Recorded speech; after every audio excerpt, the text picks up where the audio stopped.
Welcome to this episode of Camp Tales. Today I am joined by my friend and probably my favorite Hungarian, Balint Jesoviczky. So how do you properly say your last name?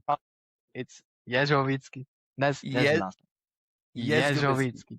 Jezsoviczky. Okay, I was close. I said Jez, didn't I? Let's go. Let's go on before I butcher the Hungarian language again. No, it's all right. Yeah, so Balint, he was one of our summer counselors last year. That was in 2025. He was one of two international counselors. What's the matter? It was my mom. Hello, Mom. Hi, Mom. Is she going to sit in on the interview to listen? No, I closed the door. She didn't like you closing the door? No. She just walked in. Well, that's okay if she does. It's all right. If your mom wants to make like a cameo appearance on the podcast, she can do that too, I guess. She's starting to getting to know how to speak English. Oh, yeah? Well, according to. Well, she knows a thing or two. That's cool. Well, yeah. So if she wants to make a cameo, she can like pop her head in the screen or whatever. And I'll wave or something. But I'm sorry we have to deal with that. So Balint was a counselor here at Bancroft last summer, 2025. He was one of two international counselors that we had, and he came from the furthest away from the country of Hungary. And yeah, it was really cool to have him with us. And so I'm excited to have him here with us again today for this interview to kind of talk a little bit about his time here at Bancroft, how the Lord brought him here, and what his experience was like. Hopefully it was good. Hopefully. So, well, it's not Honduras. It's Europe. Europe. Which is a little bit different than South America, I guess. Slightly.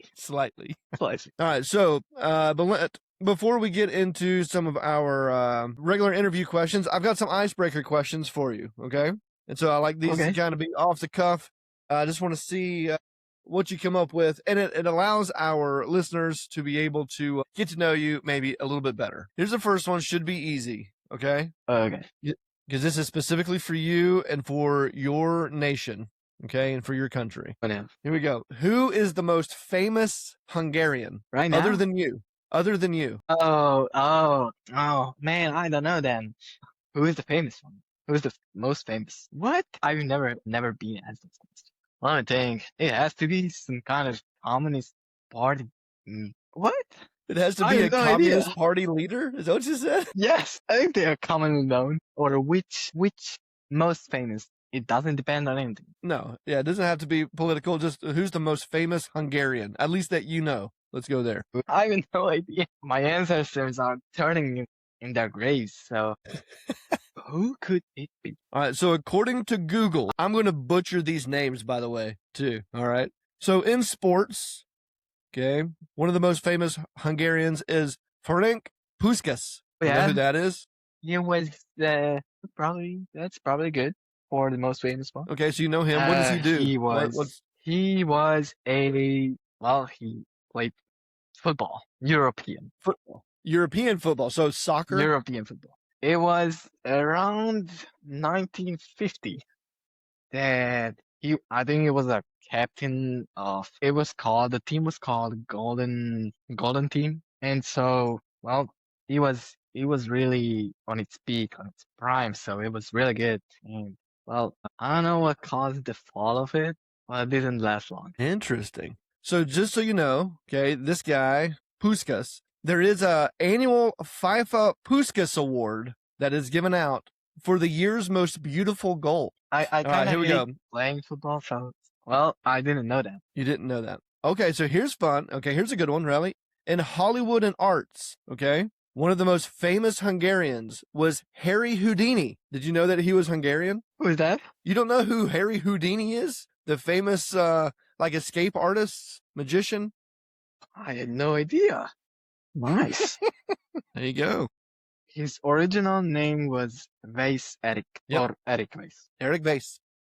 Yeah, and he was born in Budapest. Yeah, I can see that. So, nice. Look at that. You can learn something. Yeah, definitely. It's on the same day as my birthday. That's crazy. It's on the March 20th. You were born on the same day as Harry Houdini? Yeah, except. Are you Harry Houdini reincarnated? Is that what you're telling me? Maybe so. You'll see. You'll This see is already eventually. turning into a fantastic episode. I love this. I thought it already is because I'm in it. Well, that's fair. It's because you're in it. It was already good. That's true. Just because I get to see your beautiful Hungarian face. Well, thank you. I'm not used to compliments. All right, so I got 2 more questions for you. Both of these are would you rather questions, okay? I like them. All right, good. So here we go. Here's the first one. Would you rather be able to speak every language in the world or be able to talk to animals? Is this really a question? Yes, it's really a question. It's a would you rather question. Would you rather be able to speak every language in the world or be able to talk to animals? What do you think I would say? I think that you would rather be able to speak every language in the world. Correct. I would. I mean, it's kind of more benefits. I don't know if it's more beneficial, but oh man, I wouldn't want to hear the animals scream for their lives since we are predators, you know? You don't want to hear the animals scream for their lives. Yeah, that's what I'm saying. Well, at least PETA would be happy with you, so that would be good. I like it. I had a feeling. So, how many languages can you speak? Is it like 3 or 4? Including Hungarian? Yes, including Hungarian, because that is your native language. I think I speak very well in English, and I speak not too well in Spanish. So we got Hungarian, English, and Spanish, so that's 3. That's correct. That's pretty good. That's more than I can do.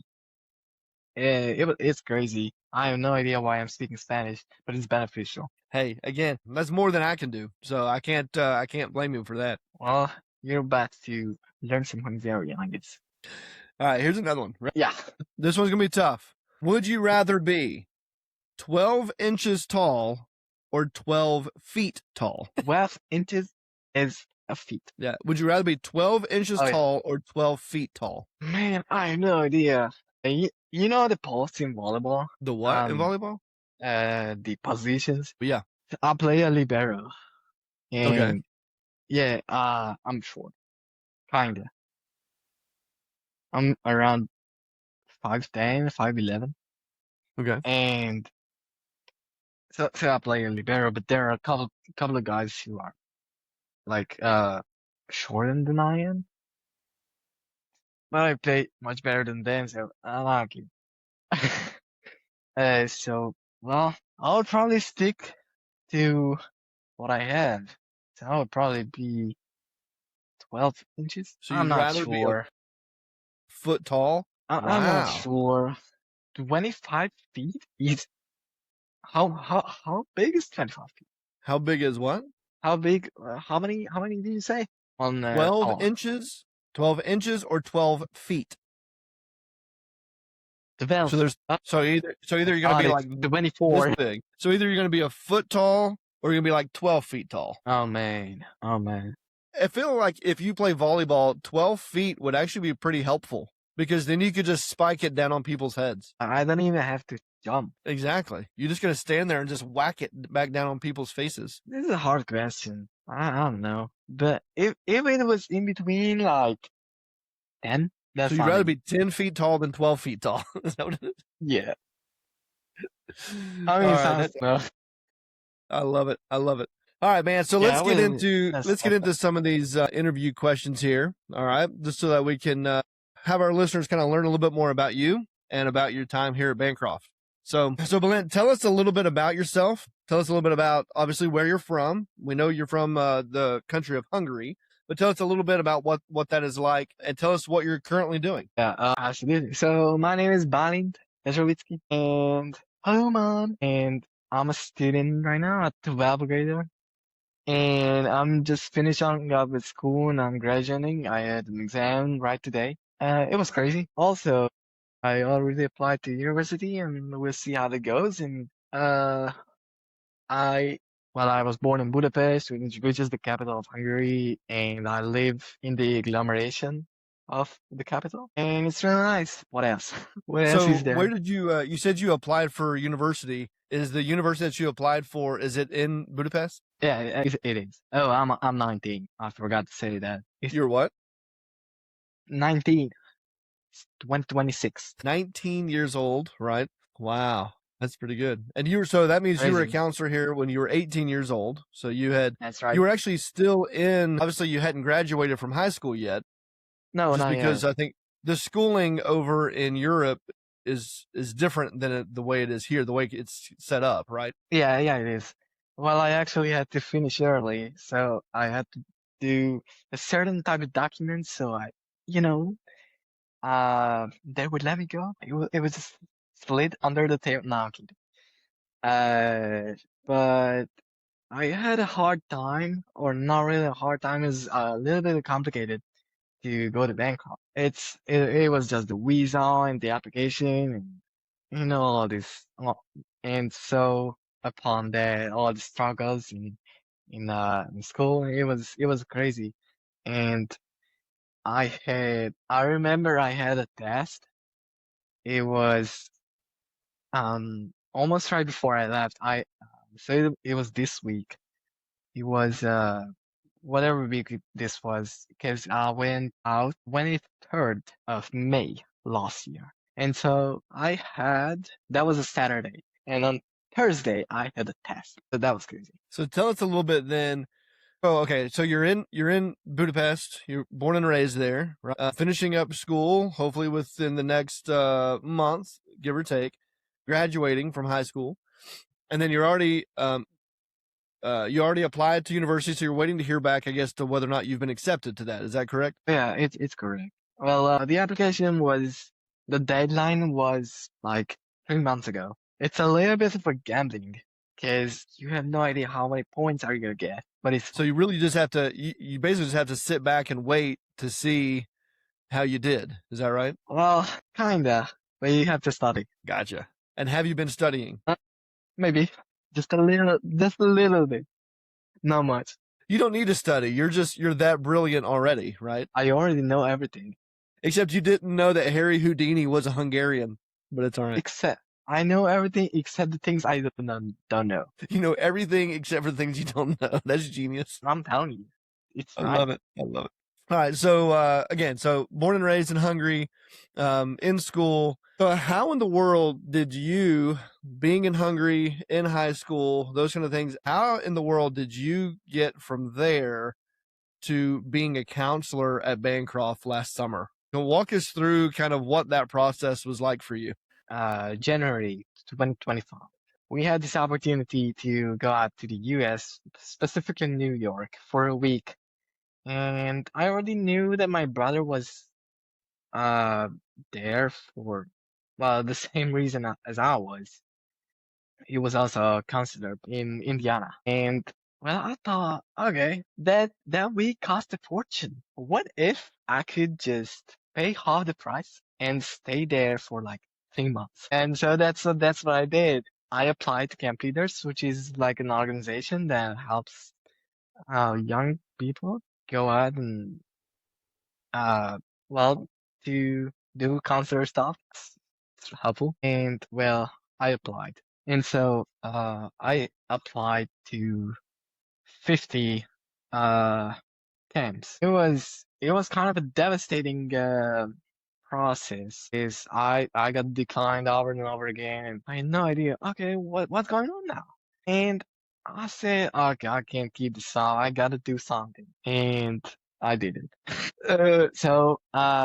Well, it was at the time when I was on review with the Bancroft camp, and you hit me up that let's do an interview. We did actually three of them. And I already told you that I had these 50 camps rejecting me, and of these 50 camps, I only had 3 interviews, and it was just a crazy experience. But at the same time, it's the patience that I had to learn. Yeah. Well, to continue this, I had to get a visa.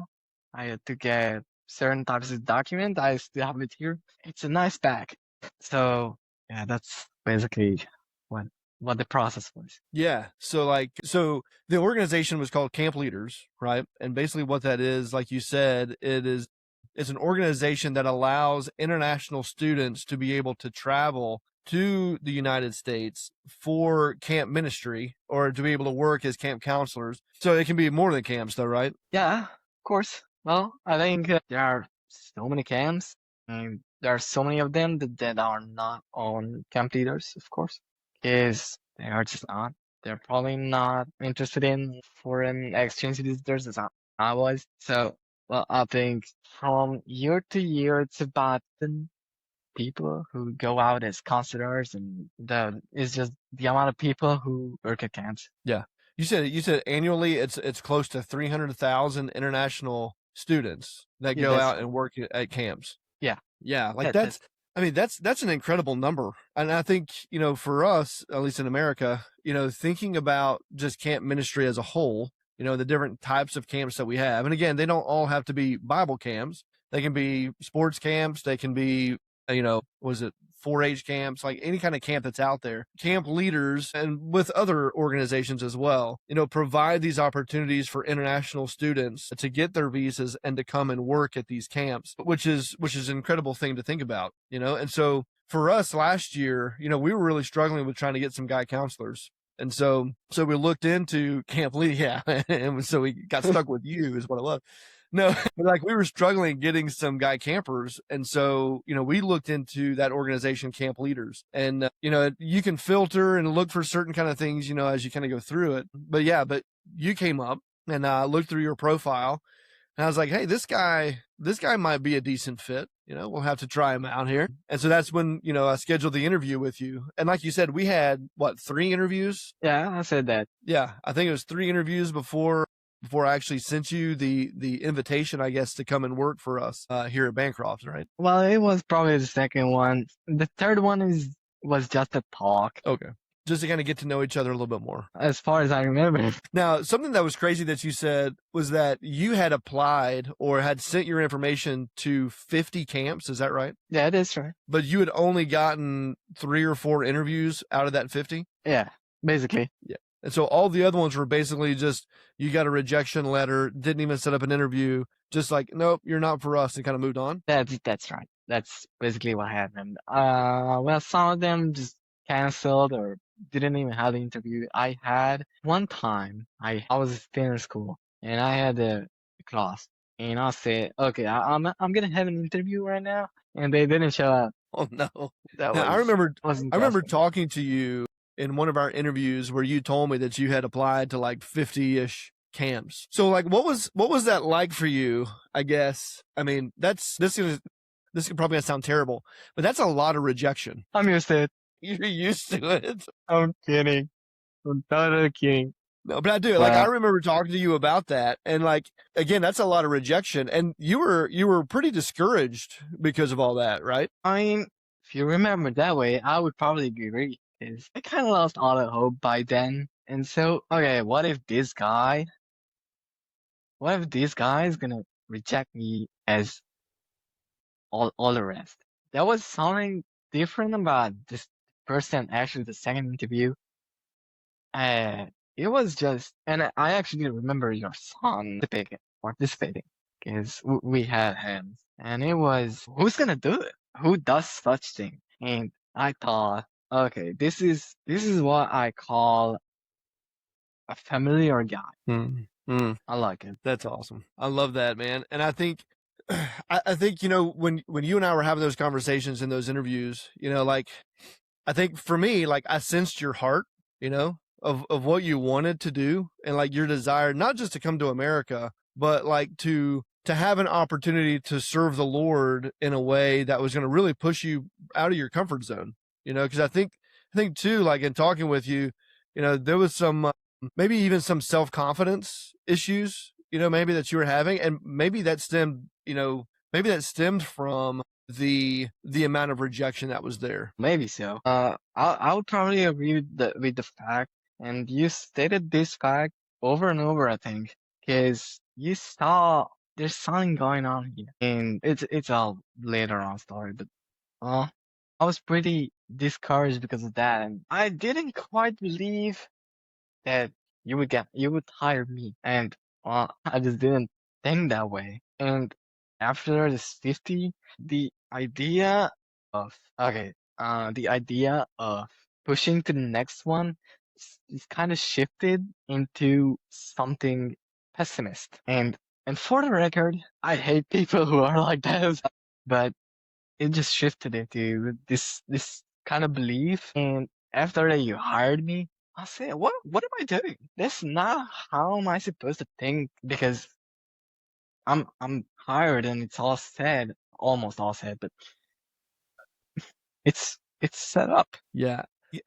Again, I think in those conversations that we had, and even after you arrived here, and we started to talk even more, there was I remember, like, even at the airport when I picked you up, and even, like, in our drive all the way back here to camp, and even like those first couple weeks, there was like this sense of belief or like disbelief, like, I can't believe that I'm actually here, like, this is actually happening. So speak to that a little bit. Well, uh, I should talk more of how was the spiritual way when I got to Bangkok until I arrived, and also the first couple of weeks, and of course the whole time. And once you said that there are these two guys, the other exchange visitor and I, who were willing to sacrifice something big,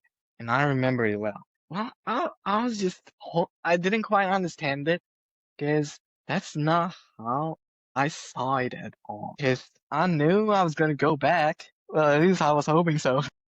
But yeah, I remembered that you said that. And so, yeah, it might be true, but I'm not here to die.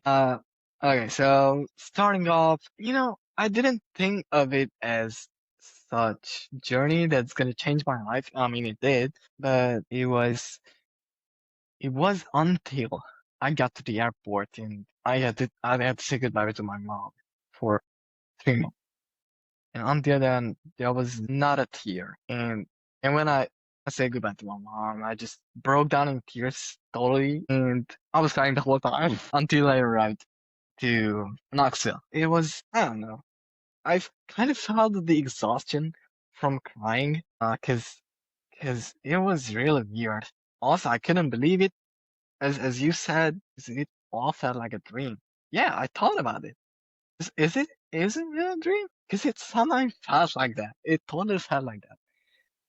So when I go to bed, am I going to bed in my dream, and it's just such a curveball, and I thought there's no way it's real. But it is. I wanted to keep trying to tell or force this on myself that this is the real deal. This is the moment. And speaking of moments, we had a blast. I just couldn't believe any of it. And now looking back into it, yeah, it felt like a dream, but it also felt like a reality in the sense that I could feel it. That was one of the things that, in your time here with us. I mean, goodness gracious, like, you're right, we had a blast. We had a good time, and there were so many things that, especially, from the Hungarian culture to the American culture, and like that transition and what those things were going to look like that created a lot of fun conversation, and kind of going back and forth. But like, one of the things that I guess I kind of felt a little bit and sensed, not only in our interviews, but even more so after you arrived and kind of you started to settle in, was, and I think you talked about this just a little bit ago, was like this was a family, Right. and even though Yeah. even though you're from Hungary, you had never been here, you know nothing about Bancroft other than the fact that we just hired you to be a summer counselor. Like, you were part of us. I can understand this sense of seeing that. And I thought about this too, because we are not the united stuff, because it's such a cliche that we are united, but I came up with something on my own saying this is a place, or this is a ministry where God does the majority of the work, or basically all. So, I mean, we can say all the work. I believe that it was, and not was, but it's a sacred ministry. It's a ministry where God is the primary worker, is the who is the primary servant. And I thought, yeah, that might be it. I'm not the one doing the work. even though I lost 3 pounds all the time, I ate a lot of food, but I still lost weight because I was running a lot, and you remember it. And yeah, okay. That's something that I think we all as counselor could see. I love that, man. I love that. Like, I think it's really easy, not even just for us, here at Bancroft, but I think anybody who works in ministry or just anybody who professes Christ, right? It's so easy for us to fall into this trap to think that we're the ones who are doing the work and we're the ones who are responsible, and everything is dependent on us. Yeah, I But agree. in fact, it's the complete opposite. Like, we really are nothing. And I think the Apostle Paul even says that in one of his epistles, like, don't believe that you're something when you're nothing, you know?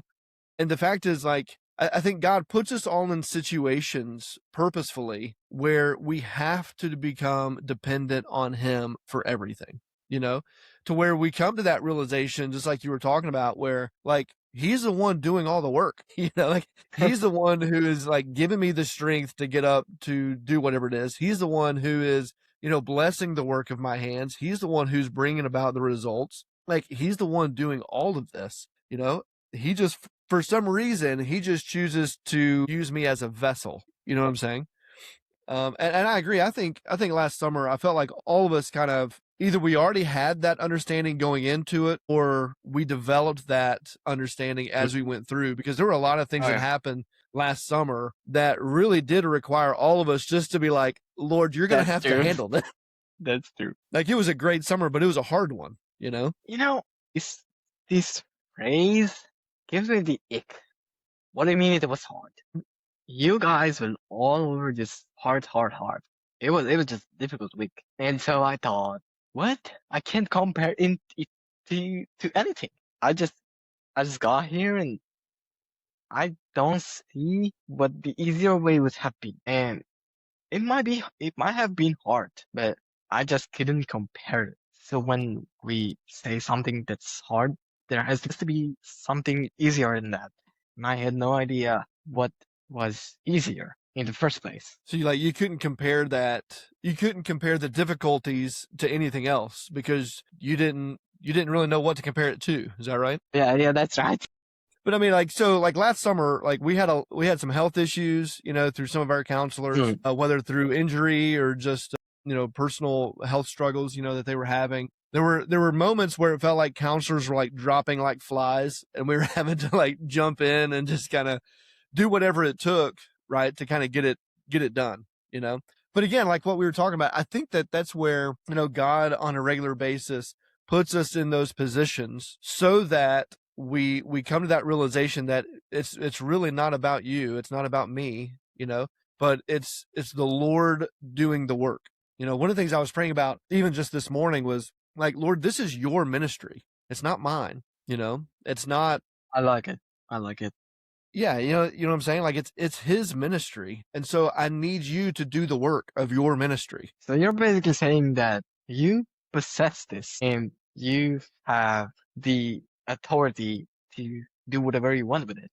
Yeah, got it. Yeah, exactly. So, like, this is His ministry, and the thing is, like, He has called me and the other staff and the counselors who get to come during the summer. Like, He then has taken His ministry and He has entrusted it to us, right? So He's saying, hey, this is mine. I want you to take it and take care of it for these, X amount of weeks of camp, and that's where we kind of go back to, like, the biblical principle of stewardship, of being a faithful manager. Like, this is not my ministry. These aren't my buildings. These aren't my kids, these are all Yeah. His. And He's just saying, hey, Derrick, hey, Balint, hey, whoever, I want you to take this and I want you to be a faithful manager of it for the time that I've called you to be there. And I think every counselor that comes, it's the same calling for them too.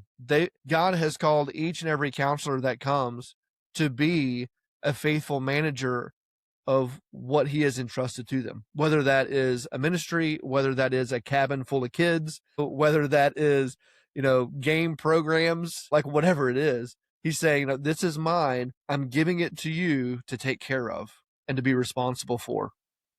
And I think, man, I think when we come to that realization, one, it can be a little bit freeing because we realize that, like you were talking about, like he does all the work. We're just the Yeah. vessel, for him to be able to do Yeah, his yeah. work through. But also it can be a little weighty, I guess is a way to put that. Just because we can come to terms with how large the responsibility of it actually is. Does that make sense? I'm not quite sure if I understand that. If you understand that. No, I mean, I understand the words that you're saying to me. Can you rephrase that? Yeah, so it's kind of like when we realize that this is his ministry, right? And he's called us simply to be good stewards or faithful managers of his ministry. It can be freeing, right? Because we realize that, all right, then God, you're going to have to do the work, right? So there can be like a sense of freedom, of liberty, to where like, okay, it doesn't depend on me. It really depends on you,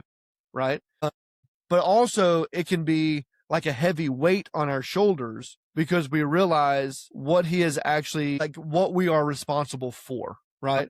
Does that make more sense? Maybe. I mean, I get it. And I don't think any one of us realized the amount of responsibility that we were given. Because, I just went out without realizing that, man, these kids are with me. I mean, I'm not, no, I'm not saying I'm a terrible person. They already know it, but it's that there's this weight and what do I do with it? And then just thinking about it differently makes that there's this effort that's somehow easier in that way. That's good. I like that too.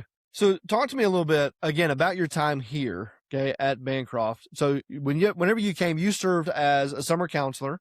And I think that first week, really, you were more staff, I guess, than you were a counselor, right? Yeah. And so like you were running all around property, like cleaning toilets and filling ice buckets and helping out in whatever way, that was needed for that week. But then you shifted, I think the following week into like in a cabin in charge of kids, right? So you That's served just about in like every area of camp, right? Yeah. I want to jump back because I want to talk about I want to call it insecurity that I had, and so it also appeared right before I got working with kids, and until then I thought I'm good now. Maybe I have the amount of confidence to deal with anything. Bring it on. And I remember when we had the prayer walk that Sunday, right before the second week. And so I wasn't feeling it at all. And, I had to come up with something. I felt pessimistic again. And I thought, why am I like this again? And I was just not in the mood. And just like what you were talking about with your insecurities, like I remember talking with you about that. You weren't confident that you were going to be able to be the role model, maybe, or to be able to lead those campers, right, in that cabin.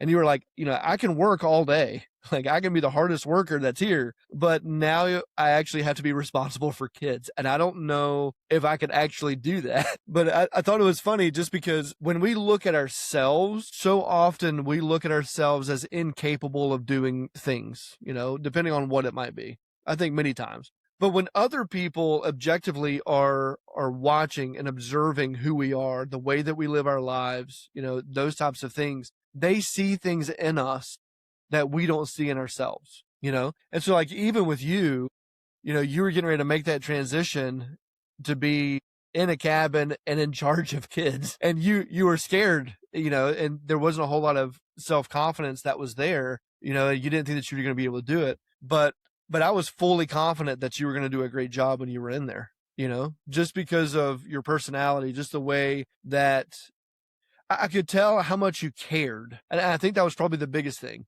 Like I could sense your heart in that. Again, I could see how much you cared about wanting to do a good job, wanting to make sure that the campers liked you and had a good time, right? Wanting to make sure that you were responsible and got them where they needed to be and didn't lose any campers, like those kinds of things. Well, like I could just sense your heart and your desire to do well.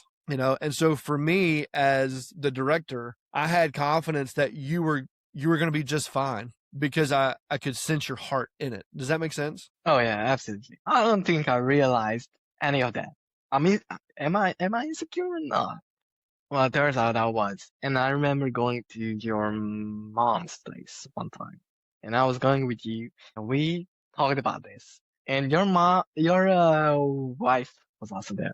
And I was kind of confused. You're happy with what I do? Yeah. I well, I enjoyed every minute of it. And then going back to the kids, learned. Um, I was constantly learning uh to adapt to these things, and then that's when by the end of the third week I lost it, and then uh, I kind of felt insane, and some of my good friends or family knows how I act that way. It's when I really need to say something that I shouldn't, or I shouldn't be talking at all, or I say something so stupid or act stupid. That's when I basically lose everything that's under control. And then now I know the solution. The solution is that I gotta chill out, and that's it. And that's it. I love it. I love it. All right, so a couple more questions, so that way I don't, take up all your time, since you still have more exams that you have to prepare for and those kind of No, things, I guess. it's fine. It can wait. All right, so tell me, what was your favorite thing to do at Bancroft? And that's a hard one. I didn't get to think about it that much. I would probably say the bonfires were pretty good. The bonfires? Am I Or allowed to say that you or renounced your Hungarian citizenship at one of the bonfires? yes, And you pledged your allegiance to America? that was a good one. That was a good. We have that video was a good one. evidence. It was fantastic. I know. Horn my shirt. Oh, that was so great. That was a good one. That's probably the most memorable out of a couple of them. Yeah. But I can specifically tell you a story because the whole time was just, it was just such joy I can't describe, and it was all the time. And when we did something, it's more of the impact with each other that we had. And I remember your nephew, the big one. But yeah. I remember the amount of impact that we had on him. And actually, we all had impact on each one of us or for each other. And it was really like, it's like, let me think. Suicide Squad? Well, yeah. I'm kidding. But anyway, it was that. And by the end of my stay there, your nephew and I think we kind of started doing everything together.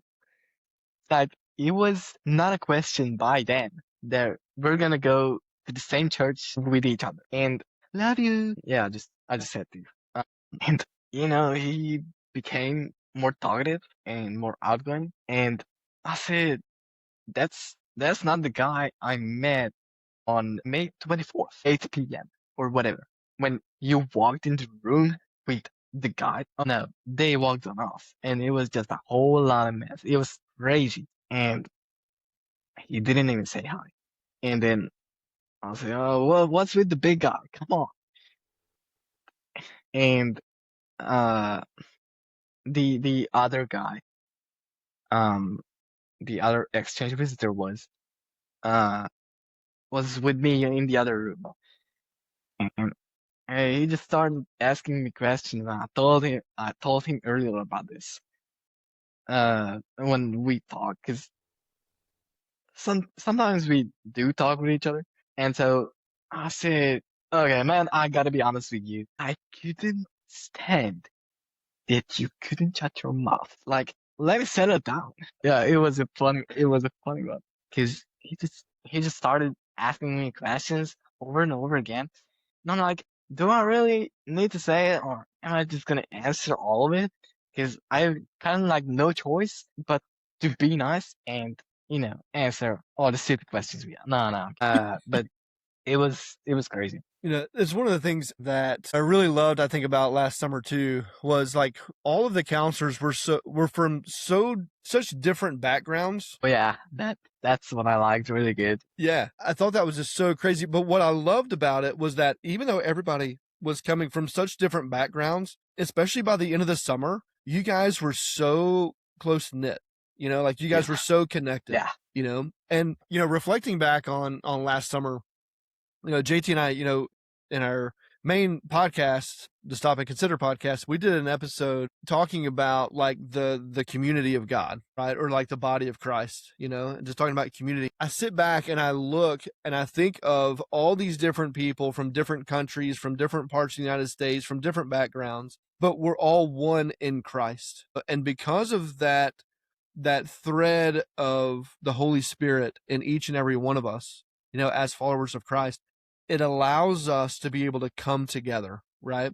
And that the family of God really is a family of God, that because of the Holy Spirit, we can have those connections. We can have those relationships, that can build and that can grow. And I love that because, whether it's, biological family, whether it is, Bancroft family, like people who have come and either been a camper or served here in some way, or just the body of Christ as a family. Like we all have these connections that we can have. And so kind of reflecting back on last summer, I just loved the diversity of our counselor group, but even in the diversity, there was unity, and it was just a family. And you learn to love each other. You learn to get on to each other when you needed to get on to them, and you learn to love each other in spite of our differences and in spite of our failures at times and those kind of things, And I loved watching that group of counselors from last year. Oh yeah, I agree. There was this such diversity between us that one of us from Florida, England and Hungary and Pennsylvania and other states. Sorry, I Yep. don't remember.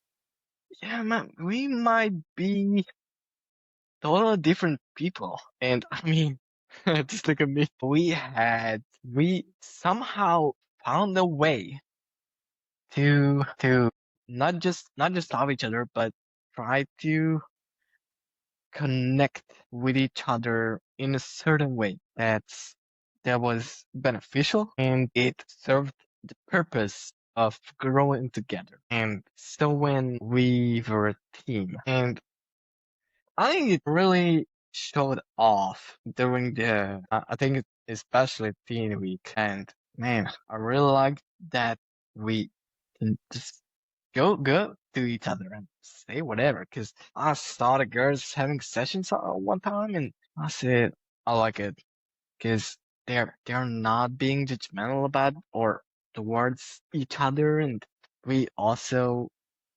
had this connection with the guys that are, well, I've never had this, and there are these super cool guys, and I'm also here. And looking back into it, yes, it felt like a total dream, and yet it's a reality. I love it. I love it. Well, Balint, man, I know like it was an absolute joy and honor to have you with us last summer and to serve alongside of you. Like you're my brother in Christ, man. And I love the fact that I love how God in his providence and in his goodness, even after 50 rejections, he allowed, which sounds weird, he allowed you to be rejected so that you could end up being with us because that's where you needed to be and that's where he wanted you to be. And you are who we needed last year, in a couple of different ways. And so like I really do just kind of look back and I'm just so grateful that we were able to connect and that the Lord brought you to Bancroft last summer to serve. And I thank you for your time to be able to come out here and even I just thank you for I guess like your willingness to trust us, as which I don't know why you did that. I mean, at that but point, it would probably have worked anything, but no, man, it was such a joy. And so okay, I got one more question for you before we end for the day. I Okay? got a thing to say too. You got one? Yeah. Okay. About the reflections. So when we talk about reflections, it's also that we had the opportunity to observe what we have done that week. And I think it's just so powerful. And that we can learn. It's that easy? It is. So yeah, I just loved it. And our reflections are in order to find a better way to or constantly growing in what we do. It's just needed. That's a great point. That reflection is needed. And I think throughout scripture we see God call us to reflect and to remember over and over and over again. He says, remember this, remember this. Even Jesus, at the Last Supper with his disciples, and he's doing the bread and the wine. He's like, do this in remembrance of me. Every time that you do this, remember me and remember what I've done for you, those kind of things. And even throughout the Old Testament, that was the whole purpose of, many of the monuments and the altars that God commanded the people to build. Well, why? So that when you look at them, you'll remember, and you'll reflect on who he is and what he has done, right? And what he brought you through and those kind of things.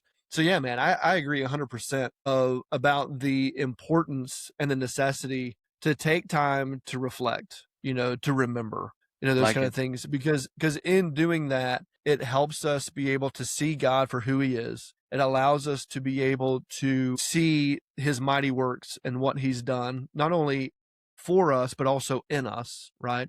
And it develops a deeper heart of gratitude. That hits. It hits me too. That hits. Yeah. So, all right, one final question, and then we will part today. Okay. Well, yeah. I'm ready. So when I picked you up from the airport, okay, when you first arrived, you had a list of restaurants that you had to try whenever you were in America, and now that list continued to grow, right, as you were here. Yeah, I remember like driving, and you're like, "What's this place?" And so I tell you, and so you would write it down, So I don't know how long your list ended up being of American restaurants that you needed to try out. But here's my question. Out of everything that you tried, what was your favorite place to eat? Man, Bancroft. Hey, I'll take that. I love it. Which one was the most favorite? This is hard. So there is 5, 10, around 20. I think it's 21 places. It's a harder one. For specific fast food restaurant, I would say Chick-fil-A. Oh, there you go. You remember that was the first one that we had. Yeah, that was crazy. So out of 21 that you have on your list, from a fast food standpoint, you're taking Chick-fil-A. I'll make a tier list just for you. Come on. Chili's is also great. Chili's is good. Don't forget about Pal's. Best hamburger I ever had. Best hamburger you ever had was at Pal's? Pal's. Definitely. Yeah. Yes. The local chain, Pal's. Yes. Hey, maybe through this, Pal's will start sponsoring our podcast. That would be great. Come to Hungary, please. Come to Hungary. Also Shake Shack.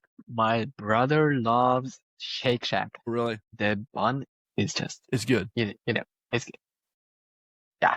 I love it. Crazy. Well, Balint, man, thank you again for not just your time today for this interview, but also for coming over to America and spending a summer with us here at Bancroft. And hopefully it won't be the last time you come over and visit us. So we definitely love to have you back. If there's an opportunity for that, 100%. That's what I like to hear.